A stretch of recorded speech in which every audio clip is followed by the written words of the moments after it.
नमस्कार, मैं सूरज वर्मा आज एक बार फिर से आप सभी का अपने परिवार कैरियर टीवी में स्वागत करता हूं। जैसा कि हम लोग देखते हैं बिहार के 30 इंपॉर्टेंट क्वेश्चंस उसी श्रृंखला में आज आगे बढ़ते हुए देखते हैं। हमने इससे पहले 150 क्वेश्चंस करवा रखे हैं और उसके आगे से ये क्वेश्चन जो है देखने वाले हैं। देखते हैं हमारा आगे का क्वेश्चन कौन सा है। तो जो पहला क्वेश्चन है वो है पाटलिपुत्र को इनमें से किस शासक ने सर्वप्रथम अपनी राजधानी बनाई। जो पाटलिपुत्र नगर है इसमें से जो 4 शासक दिए हुए हैं अशोक महान, चंद्रगुप्त विक्रमादित्य, सी चंद्रगुप्त मौर्य, डी कनिष्क। तो इसमें से सबसे पहले पाटलिपुत्र को राजधानी किसने बनाई। तो पाटलिपुत्र को सबसे पहले राजधानी किसने बनाया था। तो किसने बनाया था देखते हैं। ऑप्शन सी चंद्रगुप्त मौर्य ने बनाया था। किसने बनाया था। चंद्रगुप्त मौर्य ने बनाया था।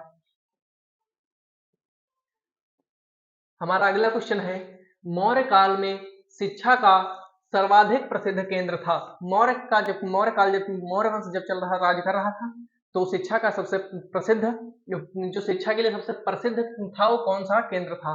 तो कौन सा केंद्र था। ए वैशाली था, बी उज्जैन था, सी तक्षशिला था, डी नालंदा था। तो क्या था। तक्षशिला। तक्षशिला जो था वो मौर्य काल में शिक्षा का सबसे प्रसिद्ध केंद्र हुआ करता था। क्या हुआ करता था। तक्षशिला। ऑप्शन सी बिल्कुल सही है।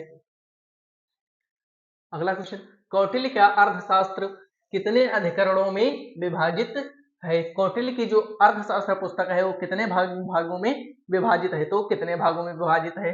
ए 12, बी 14, सी 16, डी 20। तो कितने भागों में विभाजित है। उत्तर बी 14 भागों में विभाजित है। क्या विभाजित है। कौटिल्य का अर्थशास्त्र कितने भागों में विभाजित। 14 भागों में विभाजित है। अगला क्वेश्चन है निम्नलिखित में से चंद्रगुप्त मौर्य का विशिष्ट रूप से वर्णन हुआ है वह है।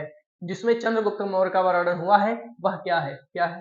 अशोक है, कुणाल है, बिंदुसार है, डी चंद्रगुप्त है। तो क्या है। Option D Chandragupta. चंद्रगुप्त जो है चंद्रगुप्त मौर्य के विशिष्ट रूप से वर्णन हुआ है वह क्या है। चंद्रगुप्त है। क्या है। चंद्रगुप्त। ऑप्शन डी बिल्कुल सही हो जाएगा। हमारा अगला क्वेश्चन है जिसके ग्रंथों में चंद्रगुप्त मौर्य का विशिष्ट रूप से वर्णन हुआ है वह है। किसके ग्रंथों में चंद्रगुप्त के मौर्य का विशिष्ट वर्णन हुआ है। तो किसके ग्रंथों में हुआ है देखते हैं। ए भास, बी अश्वघोष, सी विशाखदत्त, डी शूद्रक। तो किसके ग्रंथों में हुआ है। ऑप्शन सी विशाखदत्त के विशाखदत्त के ग्रंथों में चंद्रगुप्त मौर्य का विशिष्ट वर्णन हुआ है। किसके ग्रंथों में। तो विशाखदत्त के ग्रंथों में। हमारा अगला क्वेश्चन है मगध में मौर्य वंश के शासन की स्थापना किसने की थी। मगध में मौर्य वंश की स्थापना किसने की थी। कहां। मगध में। तो किसने की थी देखते हैं। ए सम्राट अशोक ने, बी बिंदुसार ने, सी चंद्रगुप्त मौर्य ने, डी इनमें से कोई नहीं। तो किसने की थी। चंद्रगुप्त मौर्य ने की थी। कहां पर की थी। मगध में मौर्य वंश की स्थापना किसने की थी। तो चंद्रगुप्त मौर्य ने की थी। हमारा अगला क्वेश्चन है निम्नलिखित में से मगध का कौन सा राजा सिकंदर महान का समकालीन था। जो सिकंदर थे उनका समकालीन मगध का कौन सा राजा था। तो कौन सा था देखते हैं। ए महापद्मनंद, बी चंद्रगुप्त मौर्य, सी शुक्ल, डी घनानंद। तो कौन था। ऑप्शन डी घनानंद कौन था। मगध का जो सिकंदर महान था उनका समकालीन मगध के शासन पर। तो कौन था उनका समकालीन। घनानंद था। ऑप्शन डी बिल्कुल सही हो जाएगा। क्या सही हो जाएगा। ऑप्शन डी बिल्कुल सही हो जाएगा। क्या है। जो मगध का वह राजा जो सिकंदर महान का समकालीन था। तो कौन था। घनानंद था। देखते हैं अगला क्वेश्चन नंद वंश के पश्चात मगध पर किस राजवंश ने शासन किया। नंद वंश जो था उसके बाद मगध पर किस वंश ने शासन किया। तो किस वंश ने शासन किया। ए मौर्य वंश ने, बी कुषाण ने, सी गुप्त ने, डी शुंग ने। तो किसने किया। मौर्य वंश ने शासन किया। किसके शासन के बाद। नंद वंश के बाद किस वंश ने शासन किया। तो मौर्य वंश ने शासन किया। हमारा अगला क्वेश्चन किस मगध साम्राज्य ने स्वयं को एकराट कहा। किस मगध साम्राज्य ने स्वयं को एकराट कहा। तो किसने कहा था। ए बिंबिसार, बी अजातशत्रु, सी अशोक, डी महापद मंद ने कहा था। तो किसने कहा था। महापद मंद ने कहा था। क्या कहा था। स्वयं को एकराट। क्या कहा था। एकराट कहा था। किसको कहा था? स्वयं अपने आप को कहा था। तो किसने कहा? महापद मंद ने कहा था। अगला, अभिलेखों में किस शासक का उल्लेख पियादसी एवं देवानाम देवानाम प्रिय के रूप में किया जाता है? अभिलेखों में किस शासक का उल्लेख, ऐसा कौन सा शासक है जिसका उल्लेख पियादसी एवं देवानाम प्रिय के रूप में किया जाता है? तो किसका किया जाता है? ए चंद्रगुप्त मौर्य का, बी हर्षवर्धन का, सी समुद्रगुप्त का, डी अशोक का। तो किसका किया जाता है अभिलेखों में उल्लेख? अशोक का उल्लेख कहाँ किया जाता है? अभिलेखों में उल्लेख किया जाता है। तो किस नाम से किया जाता है? पियदस्सी या और एवं देवानाम प्रिय के रूप में किया जाता है। किसका उल्लेख किया जाता है? अशोक का उल्लेख किया जाता है। ऑप्शन डी बिल्कुल सही हो जाएगा। कौन सा ऑप्शन होगा? ऑप्शन डी अशोक हो जाएंगे। अगला क्वेश्चन, गुप्त वंश के किस शासक को भारत का नेपोलियन कहा जाता है? गुप्त वंश का ऐसा कौन सा शासक है जिसे भारत का नेपोलियन कहा जाता है? तो कौन सा शासक है? ए समुद्रगुप्त है, बी कुमारगुप्त है, सी चंद्रगुप्त द्वितीय है, डी इनमें से कोई नहीं है। तो क्या है? Option A. ऑप्शन ए बिल्कुल सही हो जाएगा। क्या होगा? समुद्रगुप्त को भारत का नेपोलियन कहा जाता है। किसको कहा जाता है? समुद्रगुप्त को भारत का नेपोलियन कहा जाता है। अगला है, निम्नलिखित में से गुप्त वंश के किस शासक को विक्रमादित्य भी कहा जाता है? कौन सा ऐसा शासक है जिसको विक्रमादित्य कहा जाता है? किसको कहा जाता है? ए समुद्रगुप्त, बी कुमारगुप्त, सी चंद्रगुप्त द्वितीय, डी चंद्रगुप्त प्रथम। तो इसमें से ऐसा कौन सा एक शासक है जिसको जिसको विक्रमादित्य कहा जाता है? तो किसको कहा जाता है? विक्रमादित्य चंद्रगुप्त द्वितीय को कहा जाता है। चंद्रगुप्त द्वितीय को क्या कहा जाता है? विक्रमादित्य कहा जाता है। मौर्य वंश के पश्चात किस वंश का राज्य स्थापित हुआ? मौर्य वंश के बाद किस वंश का राज्य स्थापित हुआ था? तो किस वंश का राज्य स्थापित हुआ था? ए संग वंश का, बी शुंग वंश का, सी सातवाहन वंश का, डी कुषाण वंश का। तो किस वंश का शासन राज्य स्थापित हुआ? तो किसका स्थापित हुआ? ऑप्शन बी शुंग वंश का स्थापित हुआ था। किसके बाद? मौर्य वंश के बाद। और मौर्य वंश से पहले किसका हुआ था? पहले किसका हुआ था? पहले किसका हुआ था? मौर्य वंश से पहले किसका शासन था? तो किसका था? नंद वंश का। किसका था? नंद वंश का शासन था। किस वंश का शासन था? नंद वंश का शासन था। किससे पहले था? मौर्य वंश से पहले नंद वंश का शासन था और मौर्य वंश के बाद शुंग वंश का शासन स्थापित हुआ था। हमारा अगला क्वेश्चन, अशोक के ब्राह्मी अभिलेखों को सर्वप्रथम किसने पढ़ा था? अशोक का जो ब्राह्मी अभिलेख था उसको सबसे पहले किसने पढ़ा था? किसने पढ़ा था? A B N Mishra, B Prinsep, C H D Sankalia, D इनमें से कोई नहीं। तो किसने पढ़ा था? प्रिंसेप ने पढ़ा था। किसने पढ़ा था? प्रिंसेप ने। प्रिंसेप ने क्या पढ़ा था? जो अशोक के ब्राह्मी अभिलेखों को सबसे पहले किसने पढ़ा? तो प्रिंसेप ने पढ़ा। ऑप्शन बी बिल्कुल राइट हो जाएगा। केवल वह स्तंभ जिसमें अशोक ने स्वयं को मगध का सम्राट बताया था, वह कौन सा स्तंभ है जिसमें अशोक ने स्वयं को मगध का सम्राट बताया? कहाँ का सम्राट बताया? मगध का सम्राट बताया। किसने बताया? अशोक ने बताया। तो किस स्तंभ में बताया था? किस स्तंभ में बताया था? ए मस्की का लघु शिलालेख, बी हो गया भाब्रू शिलालेख, सी रानी का स्तंभ लेख, डी रुमिनदेई अभिलेख। तो किसमें बताया था? मस्की का लघु शिलालेख जो था उसमें क्या बताया था? तो उसमें अशोक ने स्वयं को मगध का शासक बताया था। किसने शासक बताया था? तो अशोक ने बताया था। किसमें बताया था? मस्की का लघु शिलालेख में बताया था। हमारा अगला क्वेश्चन है, अर्थशास्त्र के अनुसार सीता भूमि का अभिप्राय है। अर्थशास्त्र के अनुसार सीता भूमि का क्या अभिप्राय है? तो क्या अभिप्राय है देखते हैं।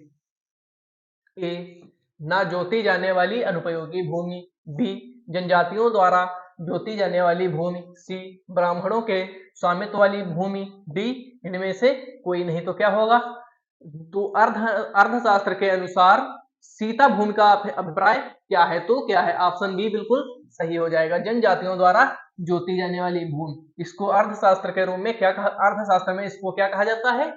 सीता भूमि कहा जाता है। किसको सीता भूमि कहा जाता है? ऐसी भूमि जिसको जनजातियों द्वारा जोता जाता है। हमारा अगला क्वेश्चन है, सेंट्रोकोटस से चंद्रगुप्त मौर्य की पहचान किसने की? सेंट्रोकोटस से चंद्रगुप्त की पहचान किसने कराई? तो किसने कराई थी? A R K Mukherjee, B William Jones, D D R Bhandarkar, D B A Smith. तो किसने करवाई थी? विलियम जोन्स ने करवाई थी। क्या करवाया था विलियम जोन्स ने? सेंट्रोकोटस से चंद्रगुप्त मौर्य की पहचान करवाई। किससे पहचान करवाई?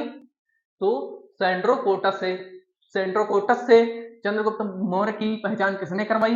तो पहचान किसने करवाई? विलियमसन जेम्स ने करवाया। किसने? विलियम जेम्स ने करवाया। हमारा अगला क्वेश्चन, वह स्रोत जिसमें पाटलिपुत्र के प्रशासन का वर्णन उपलब्ध है वह है। वह कौन सा स्रोत है जहां पर पाटलिपुत्र का वर्णन किया गया है? तो कहां किया गया है देखते हैं। ए दिव्यावदान, बी अर्थशास्त्र, सी इंडिका, डी अशोक के अभिलेख। तो किसमें किया गया है? इंडिका में किया गया है। किसका वर्णन किया गया है? पाटलिपुत्र का वर्णन। पाटलिपुत्र का वर्णन किसमें किया गया?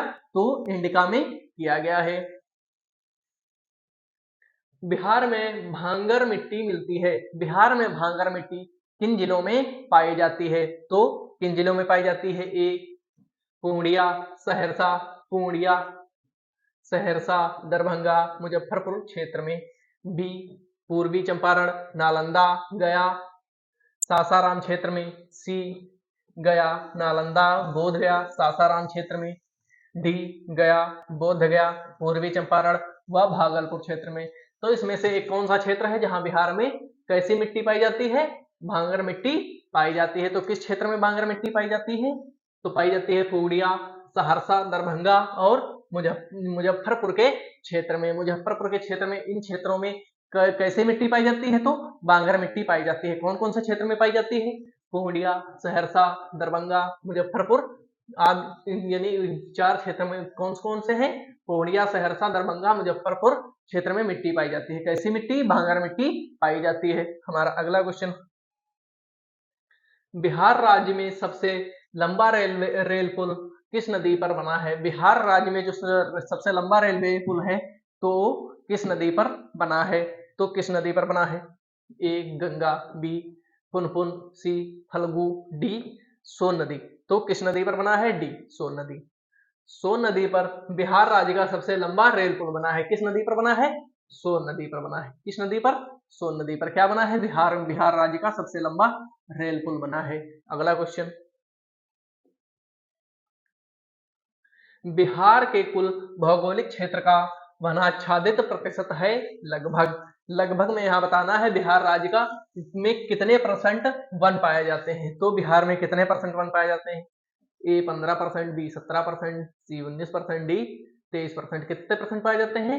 17% पाए जाते हैं। कितने प्रतिशत वन पाए जाते हैं बिहार में? 17% भूमि पर वन पाए जाते हैं। कितने भूमि पर? 17% भूमि पर पाए जाते हैं।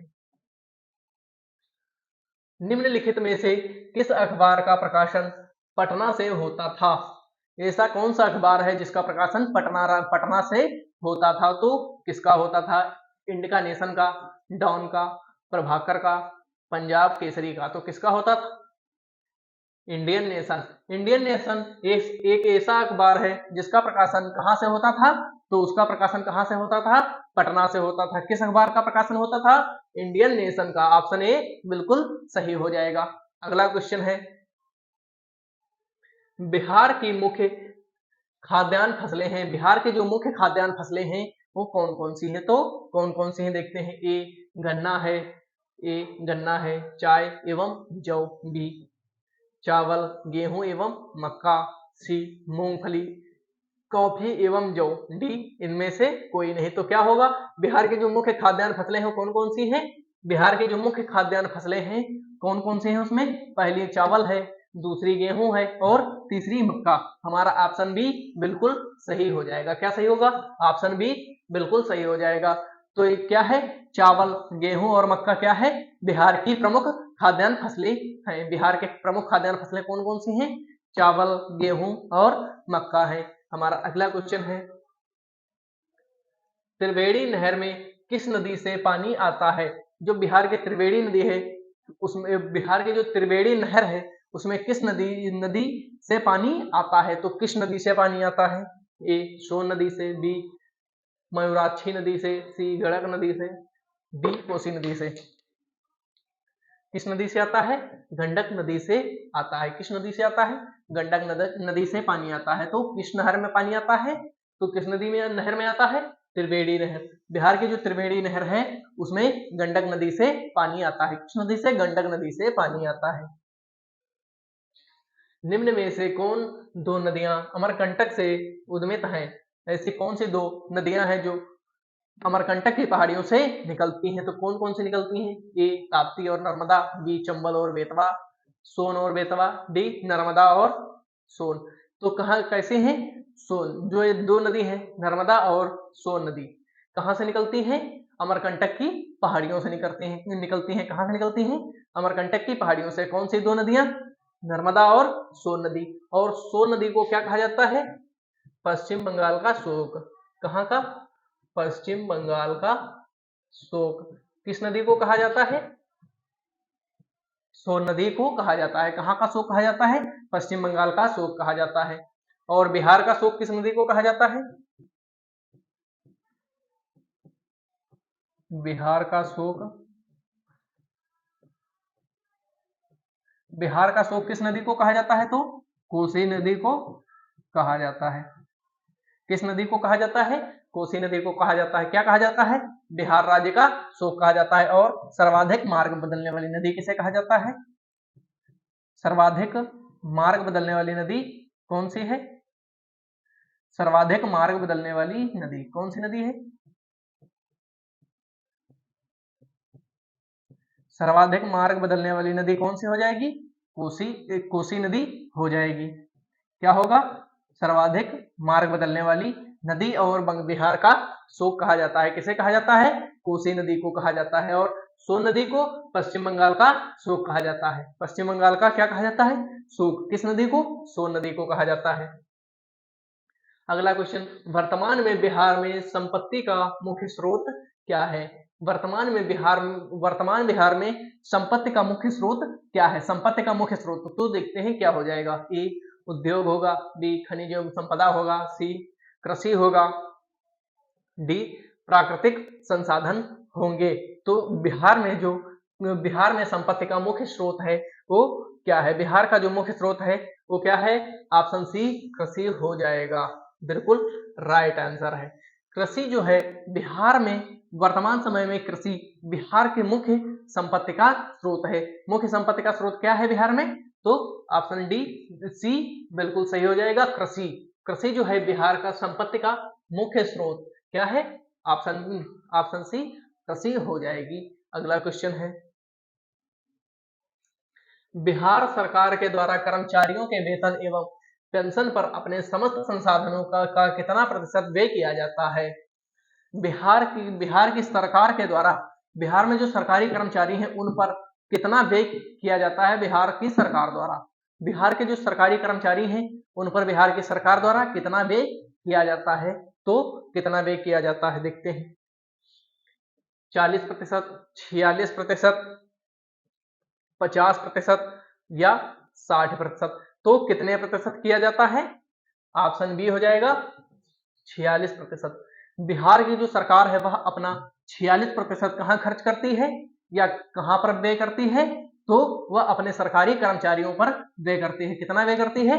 46% व्यय कर देती है। हमारा अगला क्वेश्चन है, वर्ष 2006 एवं 7 में बिहार का विकासात्मक व्यय इसके कुल व्यय का था। जो इसका कुल व्यय है, कितना कुल व्यय है?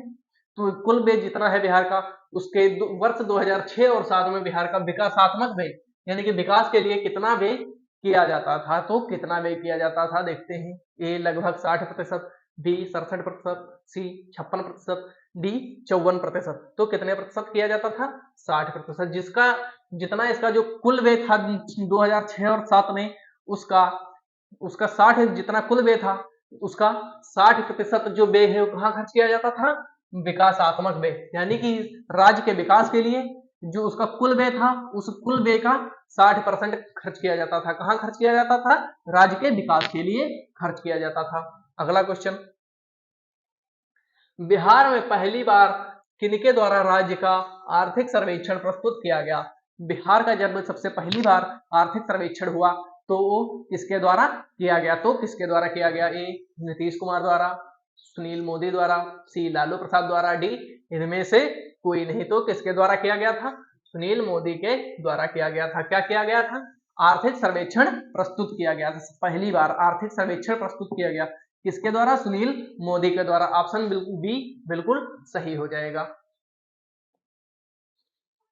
अगला है, भारत में चालू मूल्यों पर प्रति व्यक्ति न्यूनतम आय वाला राज्य है।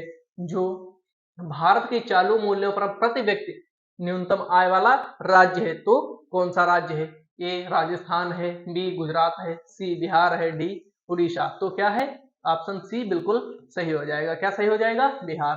बिहार जो है वो भारत में मूल्यों पर प्रति व्यक्ति आय का प्रति व्यक्ति न्यूनतम आय वाला राज्य है। सबसे न्यूनतम आय कहाँ किसकी होती है? किस राज्य में होते हैं प्रति व्यक्ति? सबसे न्यूनतम आय किस राज्य में होती है? तो बिहार में होती है। ऑप्शन सी बिल्कुल सही हो जाएगा।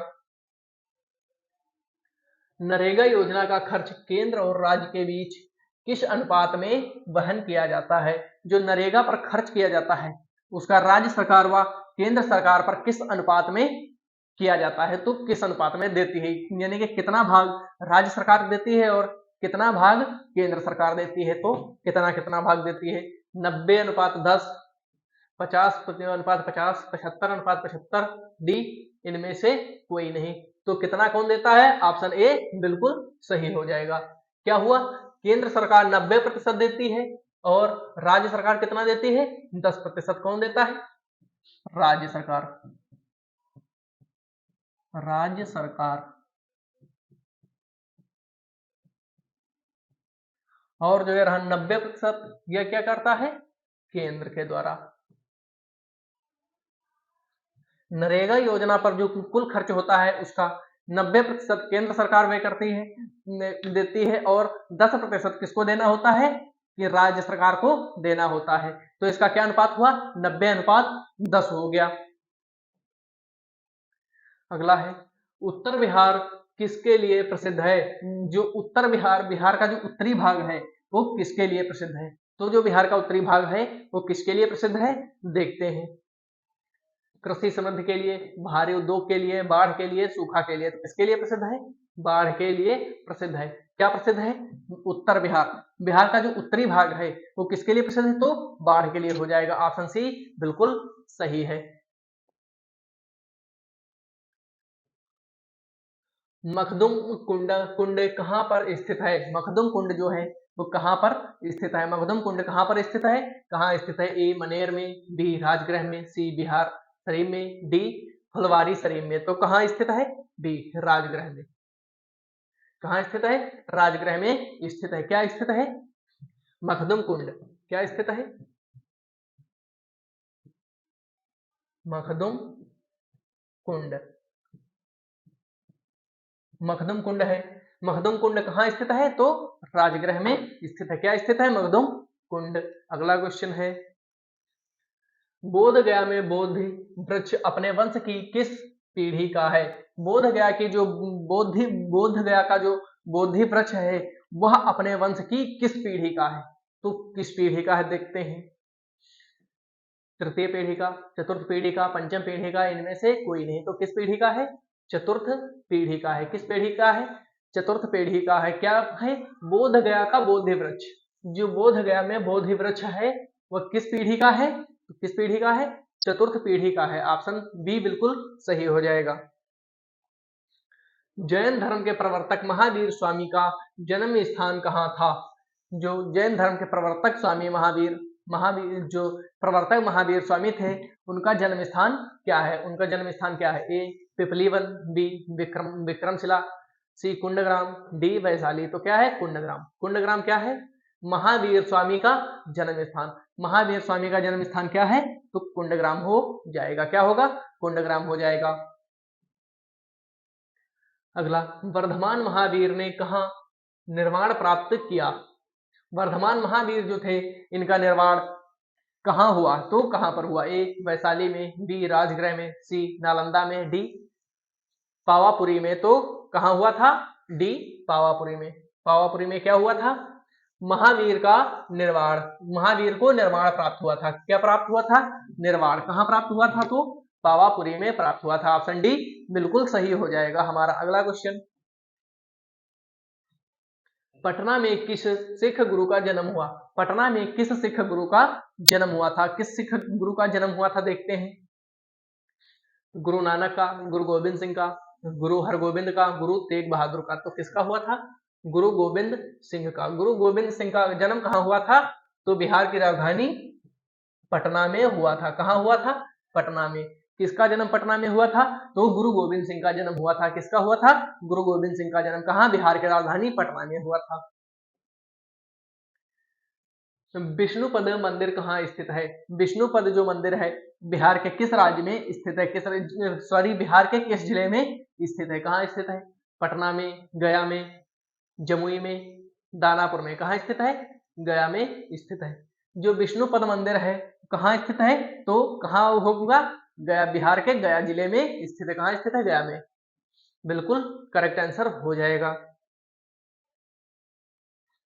बिहार के किस पर्यटन केंद्र पर गर्म जल के अनेक स्रोत हैं? बिहार का ऐसा कौन सा पर्यटन स्थान है जहां पर गर्म जल के अनेक स्रोत पाए जाते हैं? तो कहां पर पाया जाता है? ए देव में, बी पावापुरी में, सी राजगीर में, डी बिहार शरीफ में। तो कहां पर पाया जाता है? डी राजगीर। बिहार का एक राजगीर, राजगीर जो है बिहार का एक ऐसा क्षेत्र है जहां पर गर्म जल के अनेकों अनेकों क्षेत्र पाए जाते हैं। बिहार गर्म जल के अनेक क्षेत्र पाए जाते हैं। कहाँ पाए जाते हैं? राजगीर में पाए जाते हैं। अगला क्वेश्चन, निम्नलिखित में से किस नगर में प्रथम बौद्ध सभा आयोजित की गई? जो प्रथम बौद्ध सभा थी वह किस नगर में आयोजित की गई? किस नगर में आयोजित की गई? नालंदा में, बोधगया में, राजगीर में, गया में। तो कहाँ किया गया? राजगीर में किया गया। क्या किया गया? प्रथम, यानी कि प्रथम बौद्ध सभा जो थी कहाँ की गई? राजगीर में आयोजित की गई। कब की, कहाँ की गई? राजगीर में आयोजित की गई। राजगृह का पुराना नाम क्या था? राजगृह जो है उसका पुराना नाम क्या था? राजगृह का पुराना नाम क्या था? तो क्या था? देखते हैं। मगध, गिरिब्रज, बसाढ़, पाटिलपुत्र। तो क्या था? गिरिब्रज। और पाटिलपुत्र किसका था? पटना का। पटना का पुराना नाम क्या है? पाटिलपुत्र। और राजगृह का पुराना नाम क्या होगा? तो हो जाएगा गिरिब्रज। गिरिब्रज क्या होगा? किसका होगा पुराना नाम? राजगृह का पुराना नाम। राजगृह का पुराना नाम क्या है? गिरिब्रज। बिल्कुल सही ऑप्शन हो जाएगा। पटना स्थित गोल घर का निर्माण कब किया गया? पटना में जो गोल घर स्थित है उसका निर्माण कब किया गया? कब किया गया? ए 1786, 1756, 1776, 1796। तो कब किया गया? 1786 में किया गया। कब किया गया? 1786 में किया गया। क्या किया गया? पटना स्थित गोल घर का निर्माण। किसका निर्माण? गोल घर। किसका निर्माण किया गया? गोल घर का निर्माण कब किया गया? 1786 में किया गया। तो गोल घर कहाँ स्थित है? पटना में स्थित है। कहाँ स्थित है? पटना में स्थित है। निर्माण कब हुआ? गोल घर का निर्माण कब हुआ? 1786 में हुआ।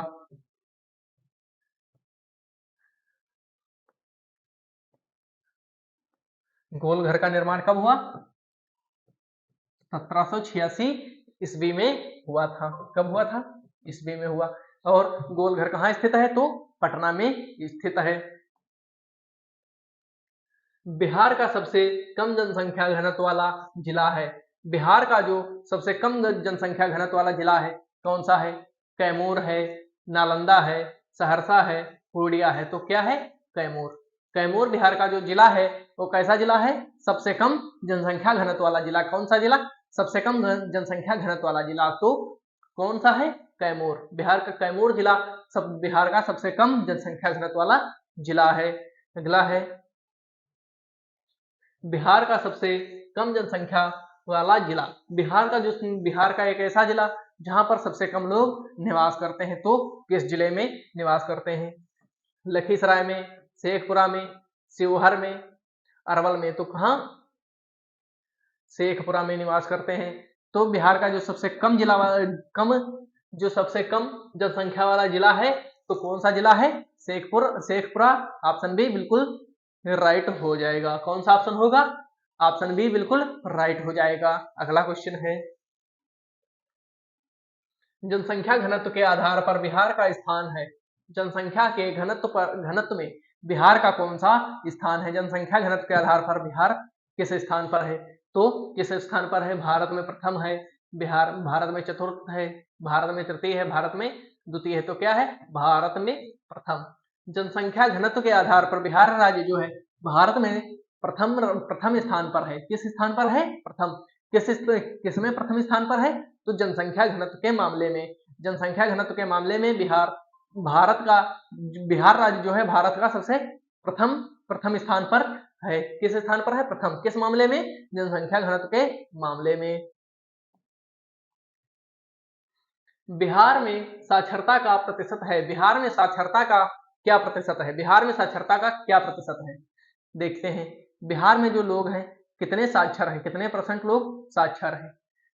42.85, 47.25, 51.5, डी 61.8। तो कितने प्रतिशत लोग हैं? 61.8। ऑप्शन डी बिल्कुल राइट हो जाएगा।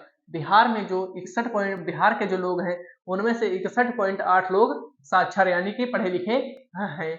अगला क्वेश्चन, सबसे कम महिला साक्षरता वाला जिला है। सबसे कम महिला साक्षरता वाला जिला बिहार का एक ऐसा जिला जहां पर सबसे कम महिलाएं पढ़ी लिखी हैं। किस जिले में है? मधेपुर में, सारण में, सिवान में, सहरसा में। तो किसमें है? सहरसा। बिहार का सहरसा जिला एक ऐसा जिला है जहां पर सबसे कम महिलाएं पढ़ी लिखी हैं। किस जिले में? सहरसा में। बिहार में अनुसूचित जनजाति की आबादी की प्रतिशत करीब कितना है? बिहार की जो अनुसूचित जनजाति है वो कितने % है? बिहार में कितने % है? तो कितने % है देखते हैं। 7.5, 15.3, 1.3, 11%। तो कितने % है? 1.3%। बिहार में जो अनुसूचित जनजाति है वो कितने % है? 1.3% है। ऑप्शन सी बिल्कुल राइट हो जाएगा।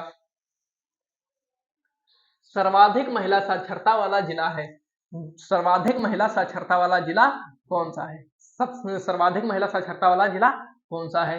ए रोहतास, लखीसराय, सुपौल, डी गोपालगंज। तो कौन सा जिला है? रोहतास। बिहार का रोहतास जिला जो है सर्वाधिक महिला साक्षरता वाला जिला है। रोहतास जिले की महिलाएं जो है पूरे बिहार में सबसे ज्यादा पढ़ी लिखी मानी जाती है। कहाँ पे? रोहतास जिले की महिलाएं। भारत में जनसंख्या के अनुसार तीसरा एवं क्षेत्रफल के अनुसार 12वां राज्य है। जो है भारत में जनसंख्या के अनुसार तीसरा और क्षेत्रफल के अनुसार 12वां राज्य कौन सा है? 12वां राज्य कौन सा है? तो क्या हो जाएगा? बिहार। बिहार जो है क्षेत्रफल की दृष्टि से किसमें? क्षेत्रफल की दृष्टि से 12वां एवं जनसंख्या की दृष्टि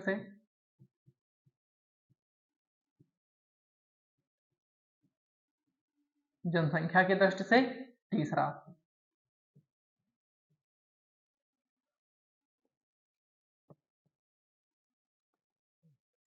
जनसंख्या से तीसरा सबसे बड़ा राज्य है। बिहार राज्य जो है जनसंख्या की दृष्टि से तीसरा सबसे बड़ा राज्य और क्षेत्रफल की दृष्टि से 12वां यानी कि 12 नंबर पर जो है जनसंख्या की दृष्टि से 12वां सबसे बड़ा राज्य और जनसंख्या की दृष्टि से तीसरा सबसे बड़ा राज्य और क्षेत्रफल की दृष्टि से 12वां सबसे बड़ा राज्य है। कौन सा राज्य? बिहार। कौन सा राज्य? बिहार। तो जनसंख्या के अनुसार तीसरा और क्षेत्रफल के अनुसार 12वां। तो कौन सा राज्य है? बिहार है। ऑप्शन बी बिल्कुल सही हो जाएगा। आज की क्लास में बस इतना ही। आपको हमारी क्लास कैसे लगी कमेंट बॉक्स में जरूर बताइए। जय हिंद, जय भारत।